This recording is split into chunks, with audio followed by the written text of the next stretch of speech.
અમરેલીના સાવરકુંડલા તાલુકાના ખેડૂતોએ વ્યક્ત કર્યો રોષ। રજીસ્ટ્રેશન રદ કરવાના મેસેજ આવતા ખેડૂતો ચિંતિત બન્યા। ટેકાના ભાવે મગફળી વેચવા માટે નોંધણી રદ કરવાના મેસેજથી ખેડૂતોમાં રોષ જોવા મળ્યો। ટેકનિકલ બહાનું આપી અને ખેડૂતોને હેરાન કરાતા હોવાનો આરોપ છે। મગફળીનું વાવેતર કરવા છતાં નોંધણી રદ કરાતી હોવાનો આરોપ ખેડૂતોએ લગાવ્યો। સેટેલાઇટ સર્વેમાં વાવેતર ન હોવાનો સરકારી બહાનાનો આરોપ લગાવાયો। વધુ વિગતો મેળવીએ સંવાદદાતા હરેશ કુમાર આપણી સાથે જોડાઈ ચૂક્યા છે।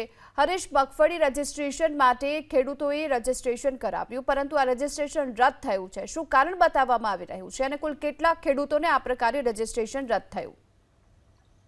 ગીતા, ખાસ કરીને જે સરકાર દ્વારા 2025-26માં જે ટેકાના ભાવે ખરીદીની જે જાહેરાત કરવામાં આવી ને ત્યારબાદ મોટી સંખ્યામાં ખેડૂતો પોતાની મગફળી, સોયાબીન સહિતના જે પાકોનું રજીસ્ટ્રેશન કરાવ્યું હતું।